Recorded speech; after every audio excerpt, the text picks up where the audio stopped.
Puss in Boots. Holy frijoles. Hey, Giant! You want to see something cool? Gracias, the legend will never die. Hey everyone, Rascal here. And Mama, welcome to our Paws On Animation channel and our podcast. And today we're covering the hit DreamWorks sequel, Puss in Boots: The Last Wish. Finally! It only took eternity. No, when Puss discovers that he's down to the last of his 9 lives, believe it or not, he goes on a journey to find the fallen wishing star to regain them. However, he's not alone in his quest. His allies and enemies are all searching for the very same star. Of course they are. Right. And before we start, be sure to like, subscribe, click the notification button for future podcasts and all the past videos. And thank you so much for joining us. And Sylvian and Sean, yes, we finally got to your movie. Yes. So this one had been coming for a long time. Last time they had a Puss in Boots movie was 10 years ago. Back in 2013, we didn't think we'd ever get another Puss in Boots movie, but lo and behold, they came up with this one.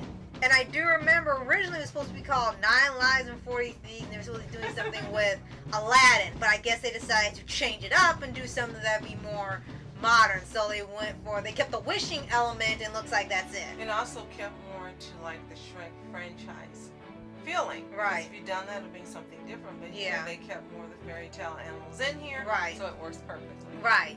And being that it's been such a long time since the first movie, the animation got a little bit of an update, so it reflects more of the new trend of using the Spider-Verse style animation. Computer animation. Yep. And you can tell that they've been updated, so they look more colorful, they look more lively, they move a lot more now, so they look alive. A lot of comic book style effects when they do the fight scenes, so they really wanted to up everything in this movie. And we were not sure it was going to be, because sometimes we get excited for movies and we're heavily disappointed, but glad to say that this wasn't one of them. Absolutely. And we're happy to say that the original voice actors return, as well as some new ones: Antonio Banderas, Salma Hayek Pinot, Harvey Guillon, Florence Pugh, Olivia Colman, Ray Winstone, Samson Kail. Want to give everyone credit because they all were awesome. John Mulaney, Wagner Moura, Divine, Joy Randolph, and Anthony Mendez. Right. And I think this movie ended up having a small streak for DreamWorks until Teenage Kraken, and they went downhill, I guess, unfortunately. But they had a pretty good streak with this, Bad Guys, and I think something else before it. And they were kind of being considered to be outdoing Disney for a short period of time. That's what they should have said. Right. So they jinxed it. Right. And people really loved this movie. I mean, it was everywhere. It was the talk of the town. It was online. People were viewing it. They absolutely loved the movie. They loved the characters. They loved the storyline.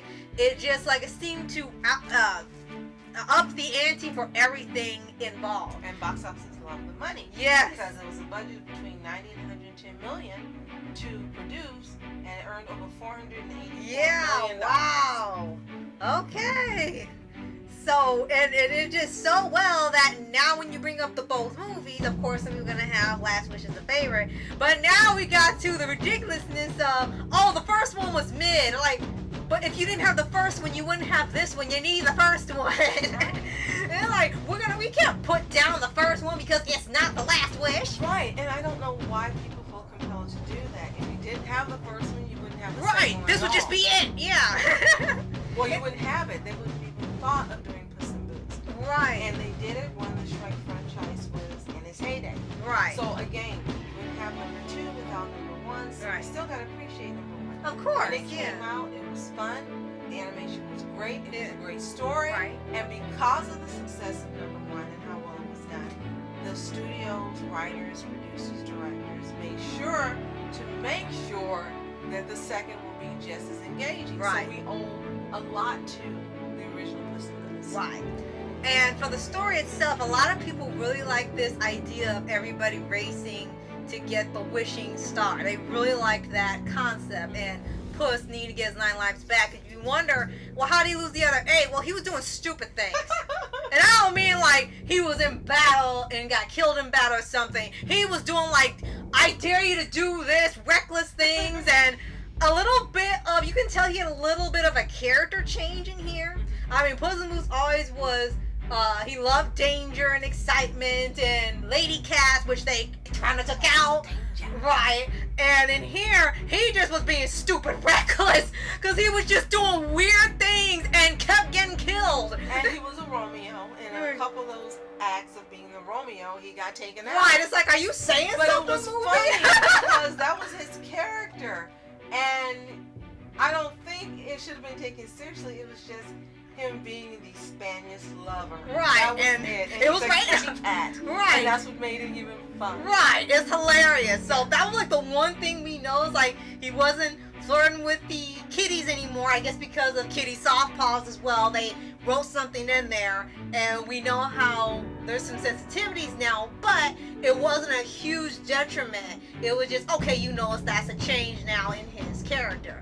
And like I said, him doing all these stupid things, I think we were so stunned that he was doing these ludicrous stunts and things that you didn't think he would do. Right. And he thinks, oh, I'll be fine. It's just one left. I got a lot to do.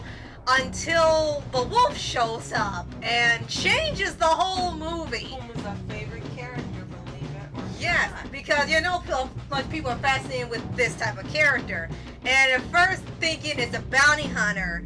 And I don't know, for me, I kind of figured out who he was already because of his cloak. I mean, he had a black cloak and sickles and red eyes, and he was constantly hunting him. Like, there's nothing else you think of but the Reaper when you see this design. Well, that's not what all of us were thinking of, but you immediately said it, and sure enough, you were right. Right. So a wolf shows up, and it looks like he wants the bounty, like, to turn him in because he's still a wanted criminal. Because it takes place even after all the Shrek movies. And he's not playing around. He said he wants to get him, but he doesn't want the reward. He just wants to end him on his last life. And it gets pretty dark in that aspect when it gets towards the end of the movie. And it was becoming this sort of cat and mouse chase for like a subplot. Because one of the few times Puss was actually terrified. Yes. And the wolf wasn't showing any mercy. Like, he wanted a challenge and he was just going to end him when he had enough. And yeah, a lot of people end up loving the wolf. I think he ended up being the favorite character out of the whole movie just because of how ruthless he was. Well, let's talk about a few more characters. Yeah. And my favorite, Perrito! Yes! He was so cute! Yes, he I was love so the cute. voice actor, Harry Gill, as Perrito. Yes, he was adorable. Oh my goodness. Everyone wants a Perrito now. We need a Perrito pet. And he named him Tinky. Yes. And I think he wanted to be a therapy dog. Yes. So he kept this little upbeat personality the whole movie. And what's ironic about it, they didn't pull a thing where, oh, he's being funny to hide pain and all that. No, that was Puss in Boots already. Perrito actually had been through some really messed up things, but he kept thinking it was all a joke and it was nothing serious. And when they were hearing his story, they were like, okay, you deserve the wish more than anyone else. He was really treated horribly, but he never got it. And but he also had a positive outlook. Yeah. And that helped him to maintain the sweetheart that he had. Right. Absolutely. And he is one of the most lovable characters that's been out there in a long time. You just love when he's on screen, and he definitely helps Puss when he starts having his panic attack. He shows that he really wants to be the therapy dog, and he snuggles with him for comfort, and it shows he just has a really just endearing design, endearing personality. And I thought it was so cute that he originally disguised himself as a cat. Yeah. And the ladies took him in still. It was like, oh, okay. Just a little that it worked. But yes, that was my favorite character from the entire movie. Perrito. Yes. Adorable. Yes. Now let's talk about your favorite characters, Goldilocks and Mama, Papa, and Baby Bear. Yes. The Bear crime family. Voiced by Florence Pugh as Goldilocks, Olivia Colman as Mama Bear, Ray Winstone as Papa Bear, and Samson Kayo as Baby Bear. Yes. I really love them. I did not expect to love them so much in this movie. And one of the main reasons is that they use a concept that I've been waiting for them to use for a while. There was one concept, we have seen many, many concepts of the fairy tale characters since the public domain. There's been dozens of different versions of these characters and of the three bears, even though they're kind of rarely used. And one day I was running, was like, I've always seen where sometimes they're friends, sometimes they're enemies, sometimes one's a rebel and all that. And it's like, why isn't there a version where the bears adopt Goldie? And they finally did it in this movie, and they showed the backstory. Like, well, what's their type of relationship? Are they friends? Are they just all outlaws together? And they showed that the bears actually adopted her when she was in their house. And I said, I love this! They finally did it! And they were likable after you got to know them, and later on in the movie, after they teamworked to get the wish. Yeah. And then, of course, everyone, after they found it was free-for-all. Mm-hmm. But after you learned their backstory and you saw what was going on, you knew they weren't villains. That really was good too. Yes, I absolutely loved it. So, yes, they were my favorite characters and part of the movie. I love them. And my favorite scene is still, hey, listen to your sister. She's not my sister. Yes, she is. And we need to give credit to the voice actor for the wolf. Oh, yeah. Wagner Moore. Yes, definitely, because he definitely played the role well. I think he's probably up there with Shen for being intimidating villain voice. Definitely. And another new character who was a villain in here is John Mulaney as Big Jack Horner, formerly known as Little Jack Horner, who Right. sat in the corner. Yeah. Oh my gosh, I thought that was hilarious. I was like, who is this? And you told That's me. one of those old, like, over It's a nursery rhyme. Nursery rhymes. Right, and it even made that into a thing where he wasn't good enough because he was a nursery rhyme, not a fairy tale character. They don't know nursery rhymes as well as the fairy tale character, so he had a grudge against all fairy tale creatures. Yes, he was denied fairy tale fame. It was like the untold story. Right. And it was like, after you hear the story, it's like, yeah, what can you do with this? But they found a way to do something. Yeah.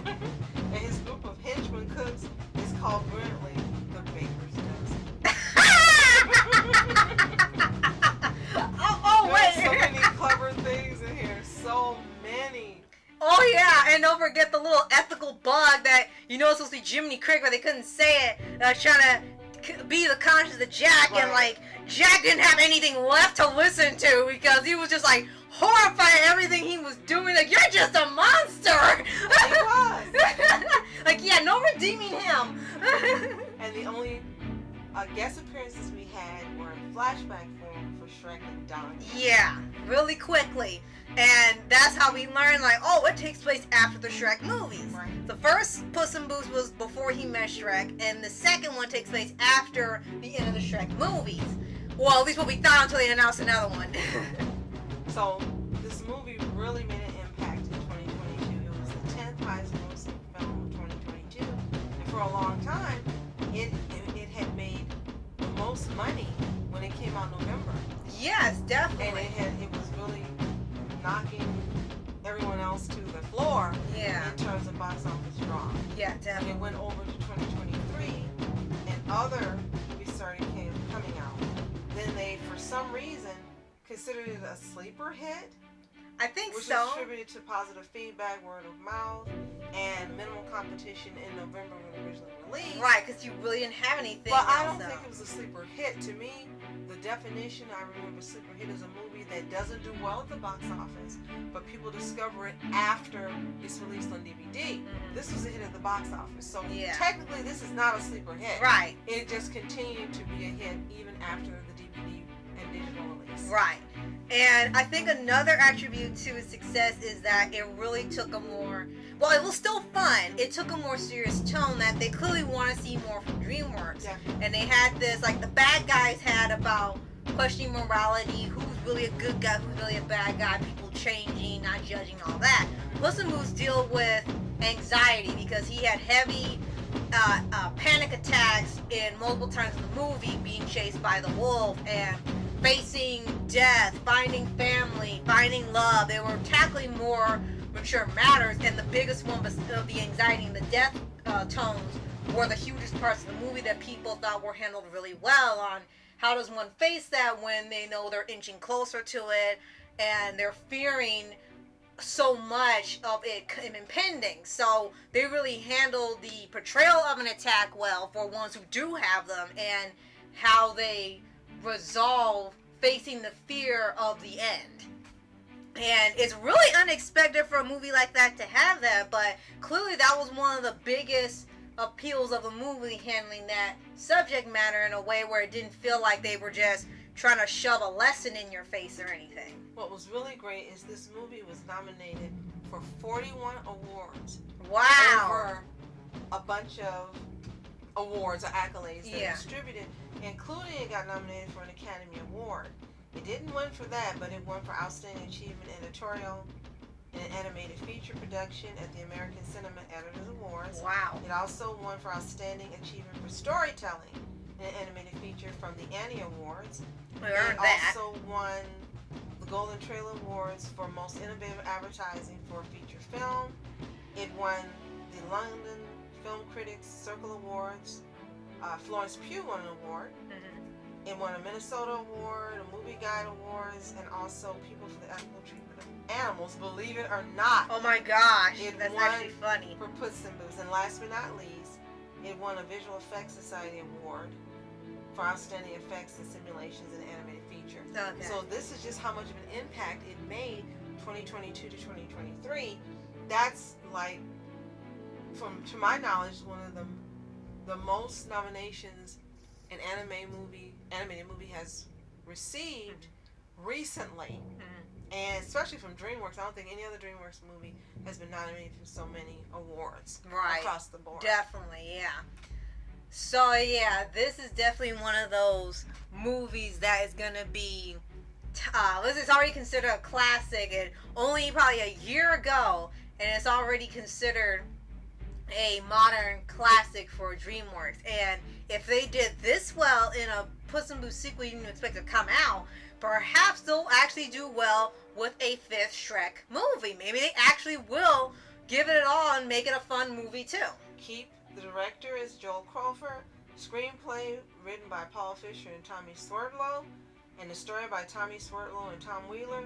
Produced by Mark Swift. Keep this whole team. Mm-hmm. And do a fifth Shrek movie, and it should be fantastic. Yes. So if you've seen Puss in Boots: The Last Wish, we know you have. Let us know what you think in the comments below. Did you love it? Of course you did. Did you just like it? Or did you think it was meh?